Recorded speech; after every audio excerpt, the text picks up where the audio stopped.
আশিকারা মিল্লাত মাযহাব খুদা। প্রাণের ভাই আমার, হযরত ওমর দেরি করেন নাই, সোজা চলে গেলেন বাড়িতে। ফজরের নামাজ আদায় করলেন, দাওয়াত করলেন, জিকির আজকার করলেন, ইশরাক নামাজ পড়ে নিজের মানুষগুলো ডেকে একটা কথাই বললেন, আমার একটা কাজ যতক্ষণ পর্যন্ত সম্পন্ন না হবে আমার অন্তর ঠান্ডা হবে না। সবাই বললেন, হুজুর কি ব্যাপার, আপনার মনে এমন কি পেরেশানি? হযরত ওমর ডেকে বললেন, আমি অমুক এলাকায় ঝুপড়ি একটা ঘর দেখে এসেছি, আমি যতটুকু বুঝলাম ওই ঘরের মধ্যে মা আর মেয়ে বসবাস করে, হয়তো ওদের স্বামী বা বাবা নাই, ওরা ধনীও নয়, ওদের সম্বল বলতে ছাগল, যেই ছাগলের দুধ বিক্রি করে তাদের সংসার চালায়। আমার বড় আশা ওই মেয়েটার খবর নাও, ওই মেয়েটাকে আমার ঘরের ছেলের বউ বানাইতে চাই। কি হয়েছে ওদিকে, কি হয়েছে?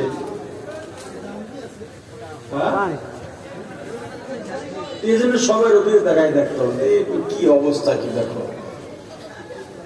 একটা মানুষ গিয়ে বলেন কাদের মোটর ছাড়া আছে বন্ধ করে, সবাই ওদিকে দেখায়, পানি পড়ে। হায় হায়। প্রাণের ভাই আমার, হযরত ওমর বললেন, ওই মেয়েটাকে আমার ছেলের বউ বানাইতে চাই। অর্ধেক পৃথিবী যিনি শাসন করেছেন, দুনিয়াতে যিনি জান্নাতের সুসংবাদ পাইছেন, ইসলামের দ্বিতীয় খলিফা, অর্ধেক পৃথিবী কতটুকু হবে? আমাদের পটুয়াখালী জেলার থেকে তো ছোট না, কথা কয় না? বরিশাল বিভাগ, বাংলাদেশ, অর্ধেক এই যে দুনিয়াটা আছে, এই যে পৃথিবী আছে, এর অর্ধেক শাসন করেছেন হযরত ওমর। এত বড় একজন শাসক বললেন, আমি ওই মেয়েটাকে আমার ছেলের বউ বানাইতে চাই। দেখেন নাই মেয়েটা কালো না ফর্সা, সুন্দরী নাকি বেটে লম্বা, মোটা না চিকন, টাকা পয়সা তো জানেনই নাই, সম্পদ তো নাই, অট্টালিকা তো দূরের কথা, ছোট্ট একটা ঘর, বাবাও নাই, সম্পদ বলতে ছাগল বকরি দুধ দহন করে চলে। এই যুবক, তুমি যে বিয়ে করবা কথা তো কোন জায়গা থেকে শুরু করেছিলাম মনে আছে? সন্তানের প্রতি দায়িত্ব কখন শুরু হয়? তুমি যখন বিয়ে করবা কি দেখবা? যখন মেয়ে দেখতে যাইবা, বাবা, চাচা, আত্মীয় স্বজন, বন্ধু বান্ধব সবাইকে নিয়ে দেখতে যাইবা। আর কেউ থাকুক চাই না থাকুক, বলে দুলাভাই না দেখলে বিয়েই করবো না। দুলাভাইরেও নিয়ে যাইবা মেয়ে দেখাবার জন্য, সামনে বসাইয়া কোরবানির বাজারের গরুর মতো হাঁটাইয়া দেখবা, চুল বাইর করে দেখবা, নাচাইয়াও দেখবা।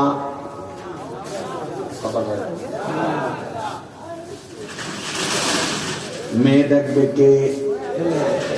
পুরুষের মর্যাদা দরকার নাই, বংশমর্যাদা দরকার নাই, আগে দেখবা দিনদারি আছে কিনা। এই মেয়ের গলার আওয়াজ পর পুরুষ কখনো পাইছে কিনা যাচাই করো। যদি দিনদার হয়, এরপরে সুন্দরী হয় আলহামদুলিল্লাহ, সম্পদওয়ালা হলে আলহামদুলিল্লাহ, এরপরে বংশমর্যাদা ক্ষমতাও যদি থাকে সুম্মা আলহামদুলিল্লাহ। কিন্তু দিনদারি আছে, টাকা নাই, পয়সা নাই, সুন্দরীও না, ক্ষমতাও নাই, কোনো ব্যাপার না, ঘরটা জান্নাতের বাগান হয়ে থাকবে। সুন্দরী, টাকা পয়সা আছে, ক্ষমতাও আছে, বংশমর্যাদাও আছে, উসলাম্বা ভালো আছে, দিনদারি নাই, তোর ঘর যুবক দুনিয়ার জাহান্নাম হয়ে যাবে।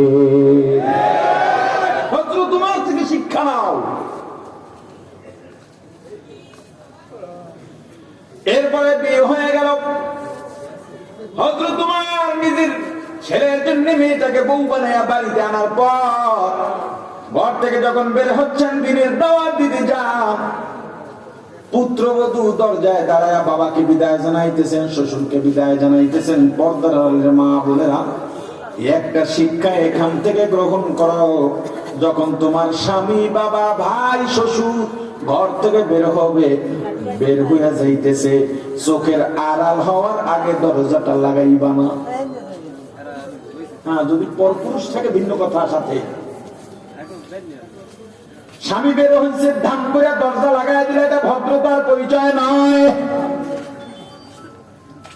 হযরত তোমার পুত্রবধূকে ডেকে বলেন, মা গো, তোমার কাছে আমার একটা অনুরোধ। বলে, বাবা বলেন। মা, আমি যখন ঘর থেকে বের হব, প্রতিদিন আমার দরজায় দাঁড়ায় তুমি একটা কথাই বলবা, ওমর যদিও না দেখে, ওমরের আল্লাহ তো দেখে। তোমাদের আগ্রহ হয়ে গেছে এখন মহারানা কি কথা বলে। ছেলের বাবা মেয়ের বাবা বসে আলাপ করতেছে, বিয়ে হইবে, এখনই বিয়েই ডাকতেছে। বিয়ে না হওয়ার কোনো কারণ নাই। মেয়ের বাবা জিজ্ঞেস করে ছেলের বাবাকে, বেয়াই আত্মীয়তা তো হয়েই যাচ্ছে, মৃত্যু পর্যন্ত আমরা একসাথে থাকবো, চাওয়া পাওয়াটা যদি বলতেন। ছেলের বাবাই বলে, আস্তাগফিরুল্লাহ, মিয়া আমি মক্কা মদিনার সোহবত লই আইছি, মিয়া আমি হাজি, আপনি আমার যৌতুকের প্রস্তাব দেন। সি সি সি বেয়াই, আপনার তো এরকম মনে করিনি। আপনি আপনার জামাইরে কি দেবেন? এটা কি আমাদের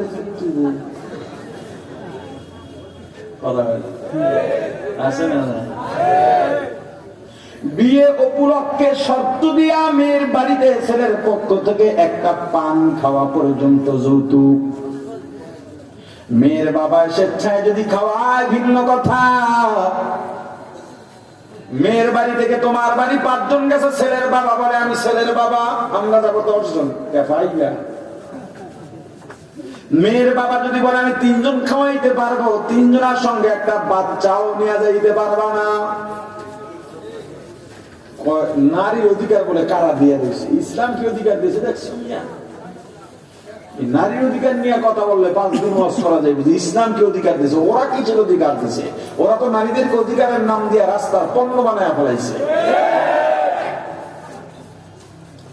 এবার মহারানা নিয়ে আলোচনা চলবে। মহারানা কিসের উপরে নির্ধারণ হবে? ছেলের কামাইয়ের উপর। কার কামাইয়ের উপর? ছেলে কামাই করে না, বাবা যদি ছেলেকে কিছু হাদিয়া দেয়, যে আমি আমার ছেলের পক্ষ থেকে ছেলেকে আমি 10,000 টাকা দেবো, 10,000ই মহারানা হবে। ছেলে যদি বলে আমার কাছে 20,000 আছে, আমি সেখান থেকে 10,000 দেবো, এটাই মহারানা হবে। কিন্তু এখন কি চলে? চালায় রিক্সা, রিক্সাওয়ালার ছেলে, তারও কামাই নাই, 5 লাখ লেখো কয়লা। ও যৌতুক নেওয়া হারাম। আর এমনি কাবিন, এখন তো যৌতুক নাই, যৌতুক আছে মেয়ের পক্ষ থেকে, কাবিনের নামে যৌতুক হচ্ছে। কয়ে তো লেহেনকা, কয়ে যদি সরাসরি হয়ে যায় নিয়ত আগেই খারাপ। শরীয়ত মতো হইলে মিয়া হুজুর সংসার ভাঙে পারে। শরীয়ত মতো হইলে বরকত আছে, রহমত আছে। প্রাণের ভাই আমার, বিয়ে তো হয়ে গেল যুবক, এখন তুমি কি করবা? বাসর ঘরে যাইবা, আগে ওযু বানায় নেবা, ঘরে ঢুকেই সালাম দেবা। সালাম দেওয়ার পর মহারানার টাকাটা আগে সামনে রাখবা। খবরদার, ওই তোমার নতুন বউ, এ কিন্তু শরমে উদ্যান করবে, আমার লাগবে না, ফেরত নিস না।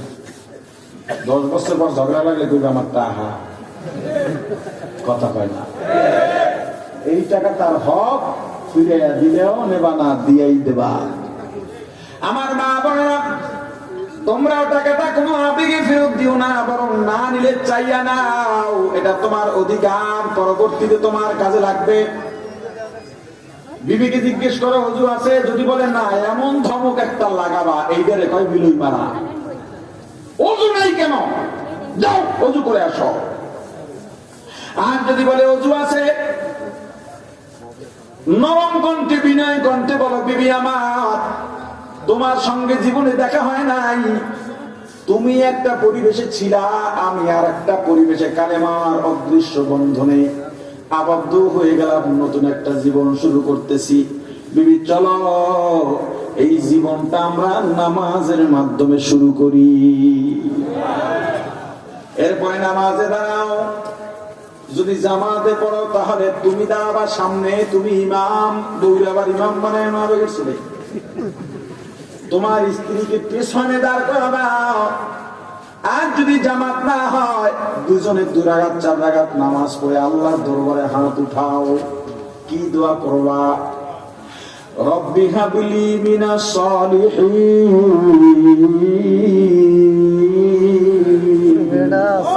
ও আল্লাহ আমাদেরকে নেক সন্তান দান করেন। সন্তান যদি গর্ভে এসে যায়, দায়িত্ব বেড়ে গেছে সন্তানের উপর। এই গর্ভধারিণী মা সন্তান গর্ভে রেখে কখনো পরপুরুষের সামনে যাইবা না। মার্কেটে বের হওয়া তো দূরের কথা, বেশি বেশি তেলাওয়াত করো। গর্ভে থাকাকালীন মায়ের আমল, মায়ের কথাবার্তার প্রভাব পড়ে সন্তানের উপর। হারাম তো খাইবাই না, নামাজও ছাড়বা না, বেশি বেশি তেলাওয়াত করো। একটা গল্প আছে, কল্প কাহিনীর গল্প হতে পারে, সত্য হতে পারে, তবে সত্য হোক আর কল্প কাহিনী হোক, এটা আমাদের জন্য শিক্ষণীয়। সবাই ব্যাপারটা জানে। আব্দুল কাদের জিলানী রাহমাতুল্লাহি আলাইহি মায়ের পেট থেকে 18 পারা কোরআন মুখস্থ করে এসেছেন। এটা হতেই পারে, অসম্ভব কিছু নয়। যেই আল্লাহ পয়গম্বর মুসা আলাইহিস সালামের হাতের লাঠি সাপ বানায়া দিবেন, ওই আল্লাহর ক্ষমতা বুঝি আর নাই?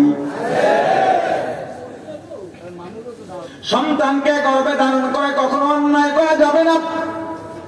সন্তান ভূমিষ্ঠ হয়ে গেল, এখানে সিজার নিয়ে কথা আছে, ওদিকে আর যাব না, সময় আমার নাই। সন্তান ভূমিষ্ঠ হওয়ার 1 সপ্তাহের মধ্যে 3টা কাজ করবা। যদি তৌফিক থাকে আকিকা দেবা, সুন্দর দেখে একটা নাম রাখবা, আর মাথার চুল সব কামায় ফেলবা। খালার জন্য এখান থেকে একটু, মামির জন্য একটু, খবরদার এগুলো করবা না। নামটা বড় ইম্পর্টেন্ট, নামটা খুবই গুরুত্বপূর্ণ। কিয়ামতের ময়দান সব আমল পাস, একটা গুনাহ বেঁচে গেছে। একটা গুনার জন্য জাহান্নামে যাইতেছ। কিয়ামতের ময়দানে আল্লাহর অনেকগুলো রূপ হবে। কহ্হার নামের রূপ, সত্তার নামের রূপ, রহমান রহিমের রূপ, গফফারের রূপ। আল্লাহর যদি দয়ার রূপ থাকে, দয়া। একটা গুনার কারণে তুমি জাহান্নামে যাও, জাহান্নামে যাইতেছো, আর পেছনে ফিরে ফিরে তুমি আল্লাহর দিকে তাকাও, আল্লাহর কুরসির দিকে তাকাও। আল্লাহ তো দয়ার রূপ ডাক দিয়া বলবেন, এদিকে আয়, এদিকে তাকাস কেন? আল্লাহ একটা নেকের অভাবে জাহান্নামে যাইতেছি রে আল্লাহ। আল্লাহ বলবেন, আমারও দয়া হচ্ছে, একটা নেকের অভাবে জাহান্নামে যাবি, আমি আল্লাহ চাই না। দেখ, মায়ের কাছে যা, বাবার কাছে যা, ছেলের কাছে যা, বোনের কাছে যা, ভাইয়ের কাছে যা, বন্ধুর কাছে যা, যেই রাজনীতি করছিল ওই নেতার দ্বারে যা। কারণে অকারণে নেতার ছবি দিয়ে খালি পোস্ট দাও, প্রিয় অভিভাবক আপনার সঙ্গে আছি। আগেও ছিল, এখনো শুরু হইছে। আগে মাহফিলের পোস্টারে এক দলের নেতাদের নাম থাকতো, এখন আরেক দলের নেতাদের নাম ঢুকছে। সব সেই মাসে আগের মতো, চেহারা পাল্টে গেছে।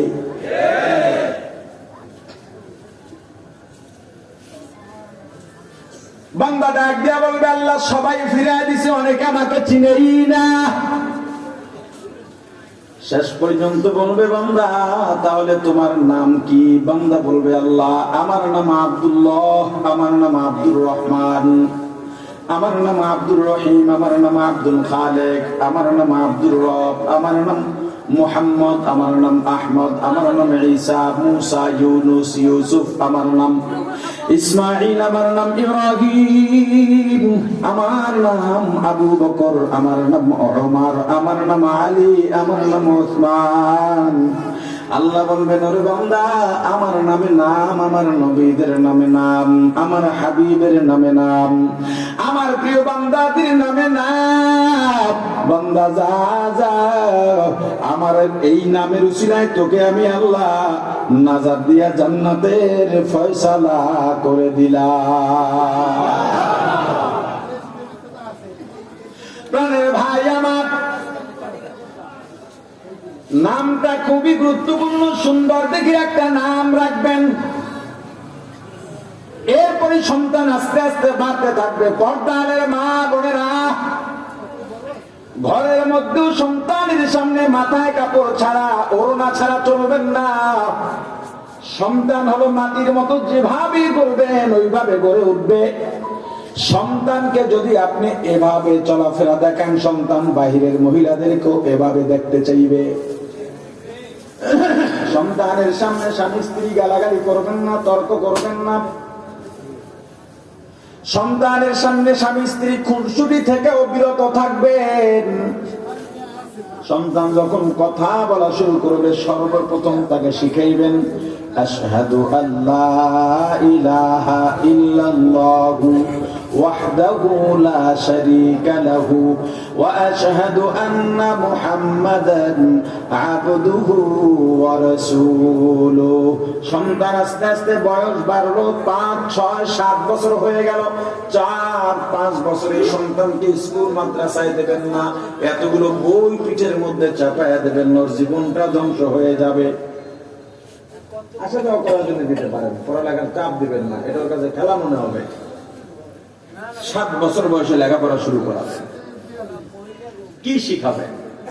পারেন নবী সাল্লাল্লাহু আলাইহি ওয়াসাল্লাম তালাবুল ইলমি ফারিদাতুন আলা কুল্লি মুসলিম আও কামা ক্বালা নবী আলাইহি সালাতু ওয়াসসালাম। প্রত্যেক মুসলমান নর নারীর উপরে ইলম শিখা ফরজ, ইলমে দ্বীন শিখা ফরজ, দ্বীনের জ্ঞান। এরপরেও পড়েন, এবার একটু শাসন করেন। শাসন করবেন, নির্যাতন নয়। মাদ্রাসা স্কুলকেও বলতেছি, ছাত্রদেরকে শাসন করবেন, নির্যাতন করবেন না। শাসন আর নির্যাতনের পার্থক্য কি? অন্যায় করছে, হাতের মধ্যে একটা বেত দিলেন, ব্যথা পাইছে, হাত নাড়াইতে পারে না, কিছুক্ষণ পর ব্যথা শেষ, ওষুধ খাওয়া লাগে নাই, দাগও পড়ে নাই, এটার নাম শাসন। একটা বেত্রাঘাত করছেন, লাল হয়ে গেছে, ব্যথাও কমে না, ওষুধ খাওয়া লাগছে, অথবা রক্ত বের হয়ে গেছে, চামড়া উঠে গেছে, এটার নাম নির্যাতন। এরপর সন্তান ছাড়ে না, এরপরে মাঝে মাঝে খানা শুধরাইয়া আল্লাহর ভালোগুলো গ্রহণ করার তৌফিক দান করেন। সুবহানাল্লাহি ওয়া বিহামদিহি, সুবহানাকাল্লাহুম্মা ওয়া বিহামদিকা আশহাদু আল্লা ইলাহা ইল্লা আনতা আস্তাগফিরুকা ওয়া আতুবু ইলাইক। এই উঠেন না, দোয়া হবে। এর আগে একটা আসা গজল কমনে উঠতেন না, একজন উঠলেও কমু না। আচ্ছা, আল্লাহ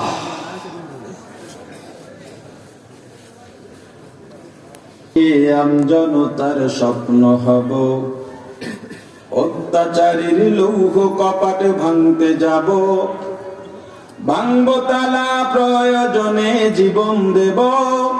আমি স্বপ্ন দেখি বাঁচব না হয় শহীদ হব, আমি স্বপ্ন দেখি বাঁচব না হয় শহীদ হব। আমি স্বপ্ন দেখি আমজনতার স্বপ্ন হব, আমি স্বপ্ন দেখি আমজনতার স্বপ্ন হব, আমি স্বপ্ন দেখি আমজনতার স্বপ্ন হব। অত্যাচারীর লৌহ কপাট ভাঙতে যাব, আমি চিন্তা হব কাসেম না নতুবীর। দীক্ষা নেব স্বাধীনতার ব্রিটিশ খেদাও আন্দোলনে ছিলেন যিনি মহাবীর। আমি শাইখুল হিন্দের মতো যোদ্ধা হব, রক্ত নদী পাড়ি দিয়ে সব জালিমের মোকাবেলায় স্বাধীন পতাকা উড়াব। আমি হুসাইন আহমদ মাদানির অস্ত্র হব, আমি কারি তৈয়ব সাহেবের হিকমা হব। আমি স্বপ্ন দেখি আমজনতার স্বপ্ন হব, অত্যাচারীর লৌহ কপাট ভাঙতে যাব। আমি আহমদ শফির সাহস বুদ্ধি হব, খাঁটি মানুষ ডর ভয়হীন সত্য বলে ইলমে ওহিরি নূর বিলাব। আমি মরতে জানি জেল জুলুমে করি না ভয়, জুনাইদ বাবু নগরীর শিকল বন্দি নির্মমতায় শক্তি সাহস উৎসাহ পাই। আমি মুষ্টিবদ্ধ মুফতি আমিনি হব, আমি ঐক্য চেষ্টায় তাহারানি হব। আমি স্বপ্ন দেখি আবু জনতার স্বপ্ন হব। অত্যাচারীর লৌহ কপাট ভাঙতে যাব। আমি সৈয়দ ফজলুল করিমের কান্না হব। কাফনের কাপড় মাথায় রাজপথে ওই বীরের বেশে হার না মানার শপথ নেব। আমি রেজাউল করিম হয়ে জন্মাতে চাই। যার ভয়েতে প্রাসাদ কাঁপে দৌড়ে পালায় নাস্তিক আর জালিম সবাই। আমি শাহ তৈয়বের আত্মমর্যাদা হব। আমি খতিবে আজমের প্রতিধ্বনি হব। আমি স্বপ্ন দেখি আমু জনতার স্বপ্ন হব। অত্যাচারীর লৌহ কপাট ভাঙতে যাব। ভাঙব তালা প্রয়োজনে জীবন দেব। আমি স্বপ্ন দেখি বাঁচব না হয় শহীদ হব। আমি স্বপ্ন দেখি আমজনতার স্বপ্ন হব। আমি স্বপ্ন দেখি আমজনতার স্বপ্ন হব। আমি স্বপ্ন দেখি আমজনতার স্বপ্ন হব। আমি স্বপ্ন দেখি আমজনতার স্বপ্ন হব। শুকরিয়া, জাযাকুমুল্লাহ। দোয়া কি আমি করব না একটু করা আছে? আস্তাগফিরুল্লাহ।